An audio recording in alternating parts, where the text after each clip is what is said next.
She was a vacuum-assisted delivery. She was transferred from a rural hospital down to the children's hospital. She was then diagnosed with subgaleal, subdural, and intraventricular hemorrhages. She was in the NICU for 2 weeks, recovering from those. She had apneic seizures in the beginning associated with those as well. It was overwhelming. Yeah, it was hard to put into words because you're expecting to have this brand new life, and now you don't know. It's like it's on pause. You don't know whether she's coming home or if she's going to be staying there forever. Like he said, we didn't know whether to celebrate life or to prepare for death.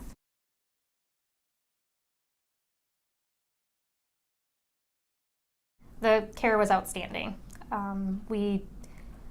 She's alive because of the wonderful care that we received at the Children's Hospital. The wisdom and the quick thinking of the doctors is what saved her life. At no point did I feel like I wish our daughter could be at a different facility. I felt like we were at the place that it has the most expertise available. It was very reassuring. They were patient. They were understanding. The staff was really helpful when they would offer, for us as parents to assist with the care. And the more that we could assist with the care, the more beneficial it was to us. It was time for us to interact with our baby and to have that experience while still being in the intensive care unit. That was really helpful. Yeah, it didn't feel like our daughter was on display. It felt like we could actually, start the parenting process and be involved with the medical staff instead of just, as a visitor to their domain. So the staff involving us was a big part of her care. We felt like we were part of the care team. Even just coming in and being able to change her diapers and weigh them for staff and be able to write that on the board, to be able to heat up her bottles and help with feeding, even if it was through a feeding tube. I felt like I was helping in her care by being included in parts like that.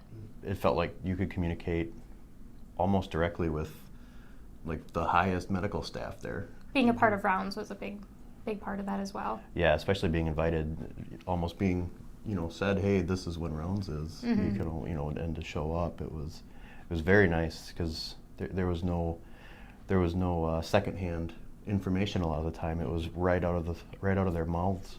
It was excellent. They would talk in our terms to make sure that we would understand and make sure that we didn't have any additional questions.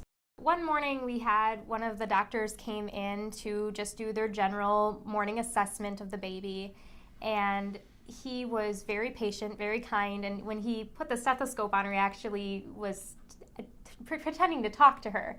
And then he would say, Mom, she just told me that she wants a princess party for her 3rd birthday. And it just, that simple interaction was amazing. There was another morning that same doctor came in and actually took the time to read her a book. I know he's a busy person, and the fact that he took time to do that was amazing. It really made me feel like I had a connection to that doctor, made me feel like my baby was being well cared for.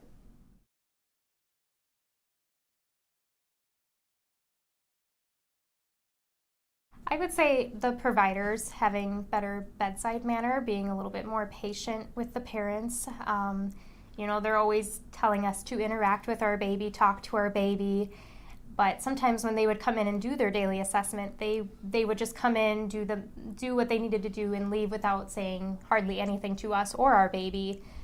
We definitely feel like when a provider comes in and they're more patient, that's a huge part of our baby's care as well. Some people could read the room better than others. They knew whether it was whether people were happy at the time or whether it was a time that Kim and I were more in a somber mood. If we had just gotten some bad news or a setback and a staff member came in and tried to be too jubilant, if you will, it felt like they were almost disrespecting you, so it just, reading the room and knowing your audience, whether they are in the mood for joking, I think that it made for less awkward times, but 98% of the staff were excellent at that. Right. I feel we didn't get a very good orientation to the NICU. Had we been better orientated to the NICU, learning where to get water, or that I can leave and I have to eat outside the NICU and all of that, that would have been more helpful initially. There was a lot, I mean, I was learning new things every single day about even just where the diapers are stocked or how to help with care with our baby. There was something new every day. So had I been orientated to the NICU more, that would have been beneficial. Yes, I feel like my questions were answered, but only at uncertain time frames, only usually during rounds. If the providers, I mean, I understand they're busy, but if they could be made available, if we do have a question 3 hours after rounds, or if baby's condition changes and the neonatologist can't come in to talk to us, it would be great to have somebody come in with an answer to a question to have some better understanding as to what's going on.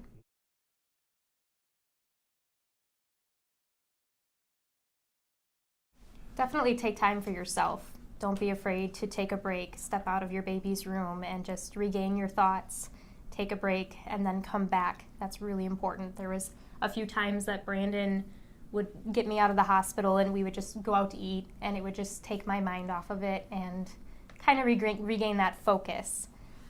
Another big thing that a nurse had actually told us was to always take pictures even on the bad days, because someday you're going to look back at those pictures and see how far your baby has come, and that's incredible. Mm-hmm. I'm not much of a journaler, but you mentioned how much just journaling your thoughts and kind of therapeutic that is. Yeah, journaling and writing down questions for the medical staff, and then even just keeping like the statistics of their birth weight and stuff and seeing how far they come just by journaling is a big part of that as well.